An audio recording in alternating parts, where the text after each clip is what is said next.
الشيطان اللعين الرجيم. بسم الله الرحمن الرحيم.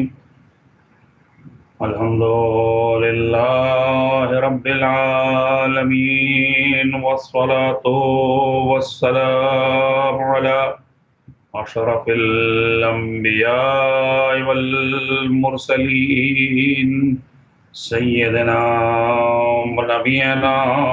وشفيعنا القاسم محمد آل محمد الطيبين الطاهرين الغر الميامين المعصومين، ولعنة الله على أعدائهم أجمعين من يومنا هذا إلى يوم الدين. أما بعد، فقد قال الله سبحانه وتبارك وتعالى في كتابه المبين. بسم الله الرحمن الرحيم. والعصر إن الإنسان لفي خسر إلا الذين آمنوا وعملوا الصالحات وتواصوا بالحق وتواصوا بالصبر.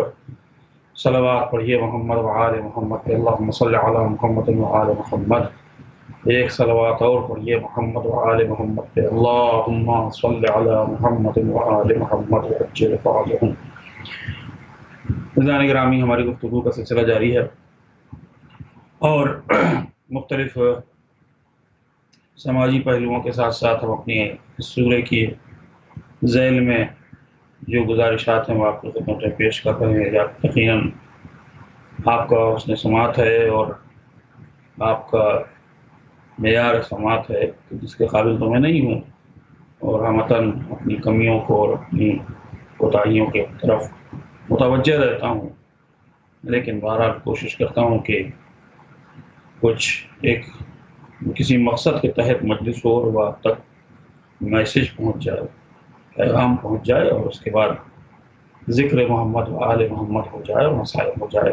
تو یہ سلسلہ الحمدللہ جاری ہے، اور یہ کرم ہے مولا کا، احسان ہے میرے آقا امام حسین علیہ السلام کا، جن کی جوتیوں کے خاک کے برابر بھی انسان جو نہیں ہوتا ہے، اس کی حیثیت یہ ہو جاتی ہے کہ وہ برسر منبر ہوتا ہے اور مجمع کو خطاب کرتا ہے اور ذکر محمد و آل محمد کرتا ہے. یہ بہت بڑی سعادت ہے. تو عزیزو، ہماری گفتگو چونکہ چل رہی ہے اور ہمارا جو گفتگو کا سلسلہ ہے وہ اس پر ہے کہ ایمان اور اعمال صالحہ لانے کے بعد حق کی وصیت اور صبر کی تلقین کرنا، یہ اگر صفت مل جائے تو پھر انسان کامیاب ہو جاتا ہے. کل ہم نے کچھ اس کے اوپر گفتگو کی تھی، لیکن ہمارے اس معاشرے میں اور دوسرے معاشروں میں بھی، چاہے وہ ہمارے وطن کا ہو اور چاہے وہ یہاں ویسٹ میں امریکہ کا ہو، یورپ کا ہو، ایک الزام بہرحال لگایا جاتا ہے ہم پر، وہ یہ کہ اسلام میں عورت کو اس کا حق نہیں دیا جاتا اور بڑی محدود ہے عورت کی زندگی، بڑی قید ہے اس کے اوپر، اس کو آزادانہ زندگی گزارنے کا موقع نہیں دیا جاتا، اور پھر میراث کے سلسلے میں بھی اس کو آدھا حصہ ملتا ہے مرد کے مقابلے میں. اور اسی طریقے سے دوسرے اور مواقع میں بھی عورت کی قیادت کو قبول نہیں کیا جا سکتا، مثلاً حکومت کے سلسلے میں بھی، اور اجتہاد کے سلسلے میں، یا نماز کے پڑھانے کے سلسلے میں. تو ان تمام چیزوں میں وہ کہتے ہیں کہ یہاں عورت اور مرد کو برابر نہیں مانتے، تو لہٰذا استحصال ہوتا ہے اور عورت کو اسلام وہ فضیلت نہیں دیتا ہے، وہ آزادی نہیں دیتا ہے. تو اس کے لیے بڑے موومنٹ چلے ہیں، یہاں پر بھی وہ موومنٹ ہیں اور پورے دنیا میں ہیں تحریکیں. ان تحریک میں سے ایک فیمنسٹ موومنٹ بھی ہے، اس میں ایک موومنٹ جو ہے وہ حقوق انسانی کا بھی ہے. ان تمام موومنٹ نے کلیہ یہی نکال کے دیا ہے کہ اسلام میں بڑی قید اور بند میں عورت کی زندگی ہے، اور یہ حضرات چونکہ بہت ترقی یافتہ ہیں اور تعلیم یافتہ ہیں، لہٰذا یہ پورے حقائق جو حق ملنا چاہیے عورت کو سماج میں اور معاشرے میں وہ دے دیتے ہیں۔ ہمارا ان سے سوال ہے اور تمام ان لوگوں سے کہ جو یہ سوال اسلام کے اوپر کرتے ہیں کہ اسلام وہ دین ہے کہ اگر اس دین میں کسی قسم کی بھی قید ہے تو یہ دین ہمارا بنایا ہوا نہیں ہے۔ اور اس سلسلے میں پہلے تو ان لوگوں سے پوچھنا ہوگا کہ جو الزام لگاتے ہیں کہ آخر کسی کا بھی حق ہو مخلوق خدا میں، انسانوں کا حق ہو، مردوں کا، عورتوں کا، بچوں کا، بزرگوں کا، جانوروں کا، جن جن مخلوق کا حق ہے اس حق کا تعین کون کرے؟ کون اس کے لیے سب سے معتبر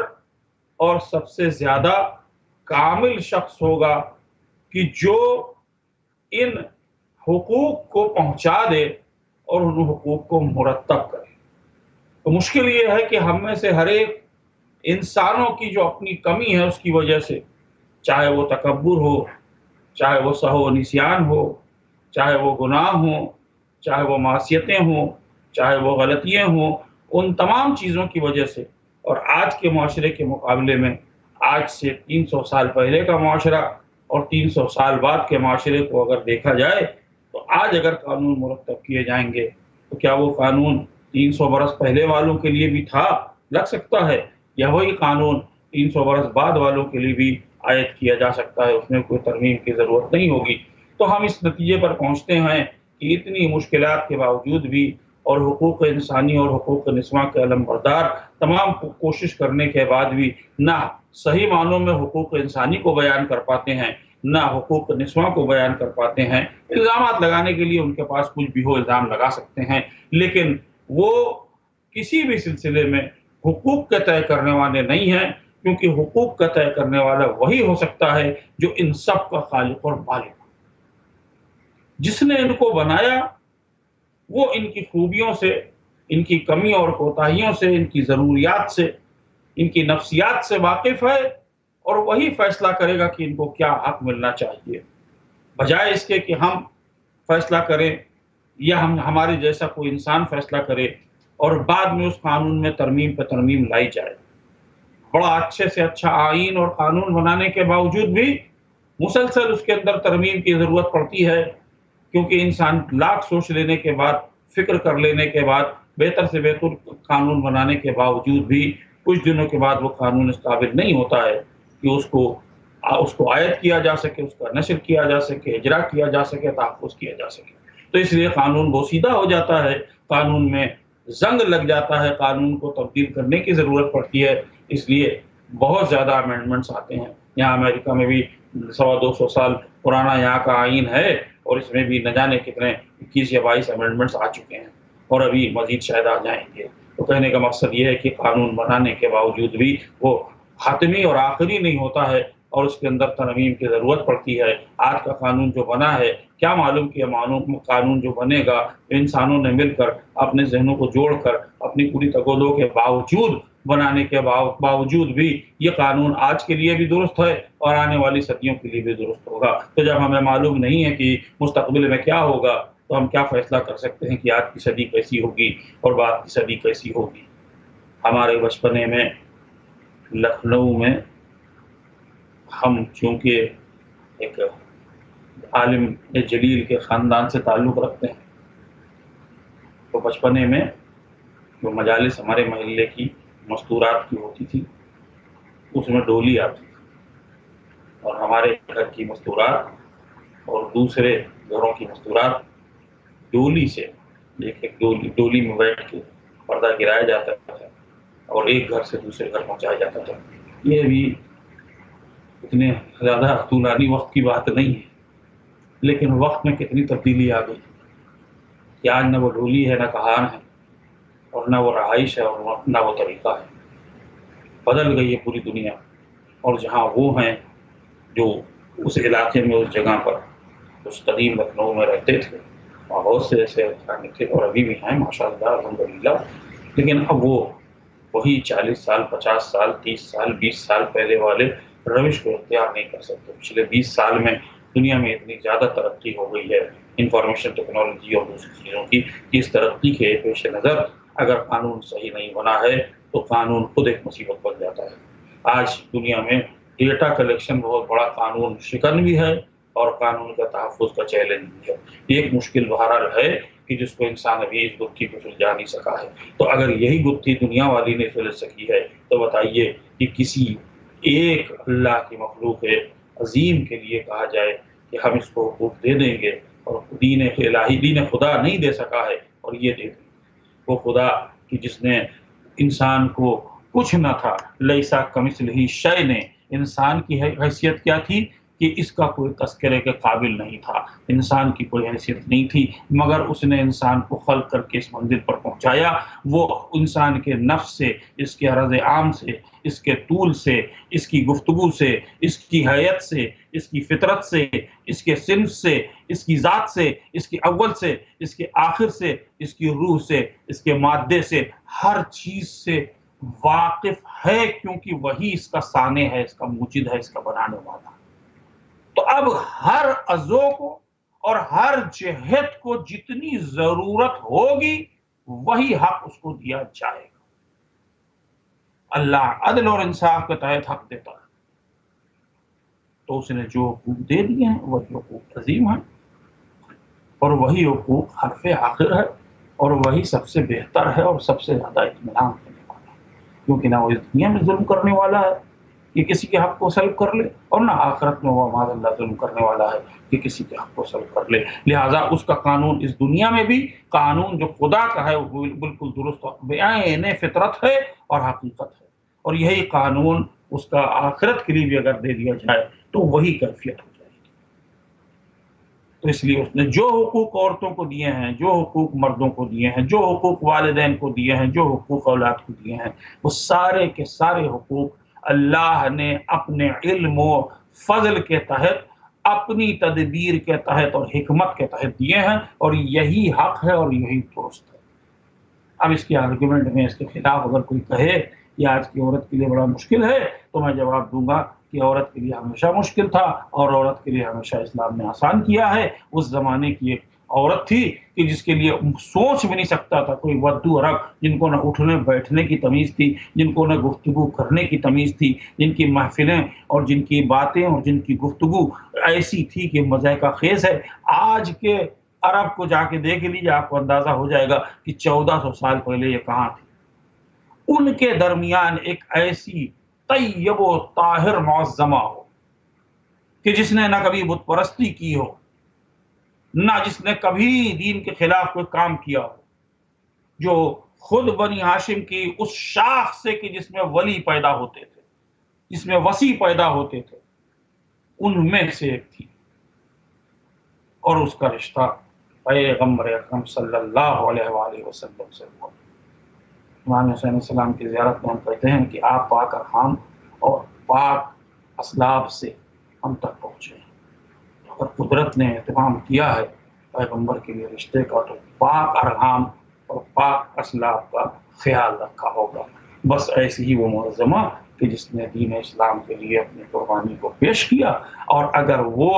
ان کی موجودگی میں، جبکہ دو معصوم ہوں گھر میں، اگر عورت کا حقوق چھن رہا ہوتا تو یقیناً وہ اعتراض کرتی کہ ہمارا حق کو نہیں ملا۔ اور بڑھ کے اس سے بات آگے کہہ دوں کہ انہی کی بیٹی شہزادی کونین سلام اللہ علیہا، یہ تو خود معصومہ ہیں، معصومہ ایسی ویسی نہیں بلکہ عصمت کبریٰ پر فائز مرکز عصمت و طہارت ہیں۔ اگر ان کا حق عورت کی وجہ سے، صنف نسواں کی وجہ سے ان کو نہ ملا ہوتا تو ان کو شکایت کرنے کا موقع تھا کہ یہ اپنے بابا سے بھی شکایت کرتی اور اپنے شوہر سے بھی شکایت کرتی، لیکن ان کی شکایت نہ کرنا اس بات کی دلیل ہے کہ عورت چاہے جتنی بلندی حاصل کر لے اور قرب الہی میں عصمت کبریٰ پر بھی فائز ہو جائے، وہ ان ملے ہوئے اللہ کی طرف سے دیے ہوئے حقوق نسواں پر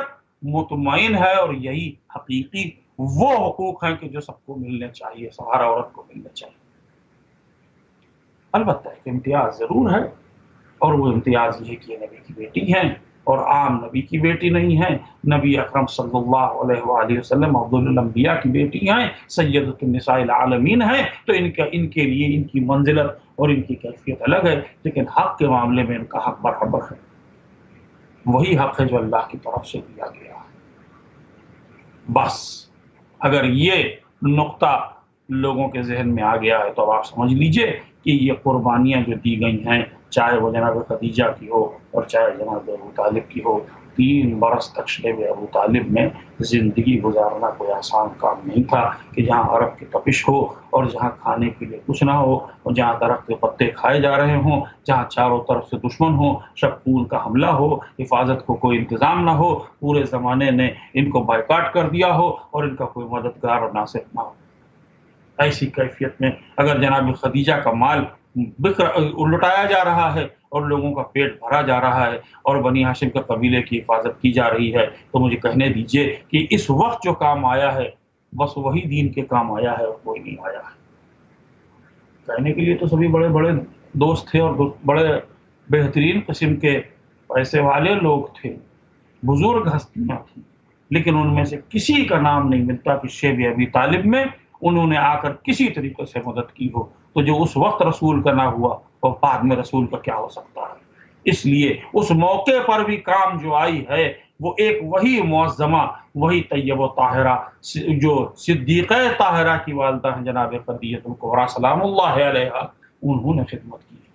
اور اس قدر ایثار اور قربانی سے اپنی زندگی گزاری ہے کہ دونوں اسی سال اس دنیا سے چلے گئے، جس کو عام الحزن کے نام سے پیغمبر نے یاد کیا۔ اب ایک وہ دور ہے کہ جس میں پیغمبر تنہا ہو گئے ہیں، وہ بچانے والا، وہ سپر جو تھی وہ اب نہیں ہے، پیغمبر کو اس کے بعد ہجرت کرنی پڑی اور پیغمبر نے ہجرت کی، آپ جانتے ہیں اور کس طریقے سے ہجرت ہوئی، لیکن جب تک مکے میں رہے اتنی اذیتوں کے درمیان کہ جہاں باہر اگر گھر سے نکلتے تھے تو پتھر کھاتے تھے، ظلم کیا جاتا تھا، نبی کے ساتھ بے ادبی کی جاتی تھی پیغمبر اکرم کے ساتھ، لیکن جب گھر آتے تھے تو خدیجہ کا وہ سکون ملتا تھا کہ جس نے پیغمبر کے لیے ایک مرہم کا کام کیا اور جس نے پیغمبر کے مشن کو آسان کیا۔ سلام ہو اس موسم پر ہمارا، اور افسوس ہے ہمارا کہ ہم نے ان کو ہمیشہ یاد تو کیا لیکن یہ یاد نہ کیا کہ قبر مطہر کہاں ہے اور کس کیفیت میں۔ تو جس طریقے سے بقی کے روضوں کا انہدام کیا گیا ویسے ہی جناب خدیجہ اور جناب ابو طالب کے روضے کا انہدام بھی کیا گیا۔ ظالم اتنا ہے، ملعون خبیث یہ سعودی کا بادشاہ،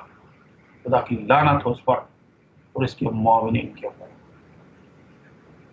کہ جنہوں نے اہل بیت کو اور پیغمبر کو تکلیف پہنچائی، شاعر اللہ کو مٹانے کی پوری کوشش کی۔ 152 وہ نشانات ہیں جن کو برباد کیا گیا کہ جن کا تعلق کسی نہ کسی طریقے سے دین اسلام سے۔ تو آج جناب خدیجہ کی قبر کھلے آسمان کے نیچے ہے، بس ایک نشان ہے اور اس کے اوپر نہ کوئی روضہ ہے نہ زری ہے۔ ذرا آپ جا کے دیکھیے امام حسین کے روضے کی زری، جا کے دیکھیے کسی اور امام کے روضے کی زری، مشہد مقدس میں چلے جائیے، اتنا بڑا روضہ ہے۔ یقین کیجئے اگر آج وقت مل جائے، موقع مل جائے ہم کو، تو ویسے ہی روضہ جیسا کہ امام رضا علیہ السلام کا ہے یا امام حسین علیہ السلام کا روضہ ہے، ویسے ہی روضے بنیں گے، جنت المعلی میں بھی اور جنت البقیع میں بھی۔ اس لیے ہم اللہ سے دعا بھی کرتے ہیں کہ ہمیں توفیق دے کہ ہماری زندگی میں ہم یہ خدمت انجام دیں اور اپنے ہاتھوں سے وہ محنت انجام دیں کہ جو قابل قبول ہو امام حسین کو، کہ ان کی نانی کے لیے اور ان کے دادا کے لیے اور ان کے بیٹوں، ان کے بھائی کے لیے اور بیٹوں کے لیے ہم نے کچھ کام کیا۔ پیغمبر اکرم کی آل کے ساتھ یہی سب سے بڑی محبت کا اظہار ہوگا، لیکن ان کی قبر کی کیفیت کیا ہے اس کا آپ اندازہ کر لیجئے۔ ایک اور اسی سے ملتا جلتا نقطہ ہے جو جس کے بارے میں لوگ ذرا سا کم واقف ہیں، اور وہ یہ ہے کہ مکہ معظمہ میں ایک کعبے حرم کے باہر جس طرف سے آپ صحیح کر کے نکلتے ہیں باہر، وہ دروازہ کون سا مجھے یاد نہیں اس کا نام، لیکن صحیح کی طرف سے نکلنے والے کئی دروازے ہیں، ان میں سے ایک دروازہ جو تقریباً کونے کی طرف ہے، اگر اس سے باہر نکلیے تو سامنے آپ کو ایک بہت بڑا بیت الخلاء بنا ملے گا، جو حاجیوں کے وضو کے لیے اور رفع حاجت کے لیے بنا ہے۔ یہ گھر تھا جناب خدیجہ کا، جس کے ساتھ ملعون سعودیوں نے یہ بے عزتی کی ہے کہ وسعت خانہ کعبہ کے بہانے اس کو توڑا گیا، اور توڑنے کے بعد وہاں کچھ اور بن سکتا تھا،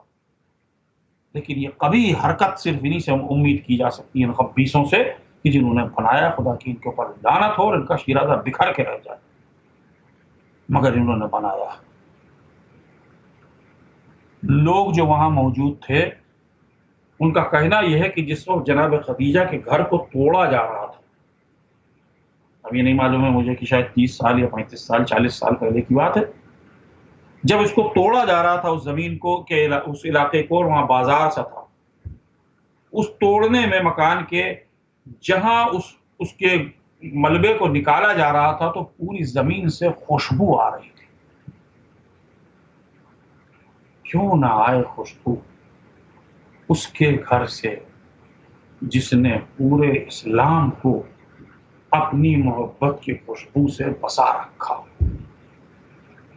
وہ معظمہ ایسی تھیں کہ یقیناً ایسا ہونا چاہیے، ہماری جان فدا ہو ان کے بیٹوں پر، ان پر اور ان کی آل پر، کہ جنہوں نے دین کی نصرت کے لیے وہ کار نمایاں انجام دیا۔ ہم تذکرہ کر رہے تھے کہ حق اور صبر کی تلقین کرنی چاہیے۔ دیکھیے جب حق کی پہچان ہو جاتی ہے اور یقین ہو جاتا ہے کہ یہی حق ہے، تو اب کوئی ضرورت نہیں ہے بھٹکنے کی۔ البتہ یہ ضرورت ہے کہ رہ کے پورے راستے چلتے وقت یاد دلاتے رہنا چاہیے کہ دیکھو حق پہ ہی رہنا، حق سے جدا نہ ہو جانا، حق کا دامن پکڑے رہنا، حق سے الگ نہ ہو جانا، یہی کوشش ہر وقت کرتے رہنا چاہیے، تاکہ وہ حق کا سبق بھول نہ جائے، حق کا دامن چھٹ نہ جائے ہم سے، حق سے وابستگی سے ایسا نہ ہو کہ ہماری نہ رہ جائے۔ اس لیے اس کو بار بار کرتے رہنا چاہیے، اور جس نے حق کو پہچان لیا بس وہ سمجھ لیجیے کہ کامیاب ہو جاتا ہے۔ حق سے جس کا تعلق ہو گیا وہ منزل کامیابی تک پہنچ جاتا ہے، باطل سے الگ ہو جاتا ہے۔ قرآن مجید کہتا ہے جعل الحق وضحق الباطل ان الباطل کان زہوقا، حق آیا اور باطل مٹا، اور باطل کو تو مٹنا ہی تھا، یعنی فطرت باطل کی یہ ہے کہ وہ جیسے ہی حق آئے گا پھر مٹ جائے گا۔ تو حق سے اگر کوئی وابستہ ہو گیا ہے تو اس کا تعلق اب باطل سے نہیں رہ سکتا، حق اور باطل مل نہیں سکتے، یہ دونوں کی ضد ہیں، اور جمع ضدین ہو نہیں سکتا، لہٰذا یہ مل نہیں سکتے۔ قرآن مجید نے کہا ہے اسی سلسلے میں کہ وَلَا تَلْبِسُوا الْحَقَّ بِالْبَاطِلِ، دیکھو حق سے باطل کو نہ ملاؤ، حق حق ہے، باطل باطل ہے۔ اسی لیے ہمارے عقیدے میں کہیں پر بھی ہم نے کسی طریقے سے باطل کو ملنے کی کوشش نہیں کی، کمپرومائز ہی نہیں کیا۔ دوسری جگہ پہ ہے باطل سے چلے، 3 منزل گزر کے ایک منزل پہ حق پہ آئے، پھر باطل کی طرف پلٹ گئے، یہ ہمارے یہاں یہ کام نہیں ہوتا ہے۔ ہمارے یہاں جو حق پر ہے بس وہی سب کچھ ہے، اور اسی کو ہم مانتے ہیں، اس لیے کیونکہ ہم نے جب حق کو پہچان لیا تو ہمیں بھٹکنے کی ضرورت نہیں، باطل کی ضرورت نہیں، کسی اور کو کوئی ہمیں پریشان نہیں کر سکتا۔ اسی لیے پیغمبر نے نشانی بھی بتا دی کہ علی مال حق والحق مع علی، علی حق کے ساتھ ہیں اور حق علی کے ساتھ ہے۔ اچھا اگر ساتھ ساتھ ہیں دونوں تو علی رہنما، علی لیڈر، علی رہبر، علی امام، علی منجا، علی ماوا، علی صراط مستقیم، علی اول، علی آخر، تمام صفات ہیں علی میں، لیکن ایک ساتھ میں چونکہ ان کے ہے حق، تو دو لیڈر ہو گئے ہمارے۔ خدا نے یہ بھی طے کر دیا کہ نہیں، اگر ایسا ہے تو اس طرف حق کو موڑ جدھر علی مڑیں گے، یعنی حق کے بھی رہبر اور رہنما اور امام علی ابن ابی طالب علیہ السلام۔ تو جب علی سے مل گئے، ہم علی تک پہنچ گئے، تو بس پھر اب ہمیں کسی اور کی ضرورت نہیں ہوتی، کیونکہ ہم نے حق کو پا لیا ہے۔ حق علی کے پاس ہی ملے گا، حق علی کے پیچھے پیچھے چلتا ملے گا، حق علی کے مڑتے میں ملے گا، ان کے پیچھے حق علی کے ٹھہر جانے پہ ملے گا، حق علی کے گھر پہ خاموش بیٹھ جانے میں ملے گا، اور حق علی کے بڑھاپے میں صحیح تلوار لے کے میدان جنگ میں نکل آنے میں ملے گا، لیکن ملے گا علی کے ساتھ، اور کہیں نہیں ملے گا۔ تو ہم کسی اور کے پاس جائیں کیوں، کسی اور کو ہم مانیں کیوں؟ تعلق حق سے ہے ہمارا، اور ہمارا امام وہ ہے کہ جس کے پیچھے حق چل رہا ہے، اور امام خود امام برحق ہے، اللہ کی طرف سے بنایا ہوا امام ہے، ہم نے نہیں بنایا، بھیجا ہوا امام ہے، اور سبھی کچھ ہے وہ کائنات کا۔ تو ہمیں کیا شوق پڑی ہے، ہمیں کیا ضرورت پڑی ہے کہ ہم کسی اور کی طرف جھکائیں اور اس کی طرف دیکھیں۔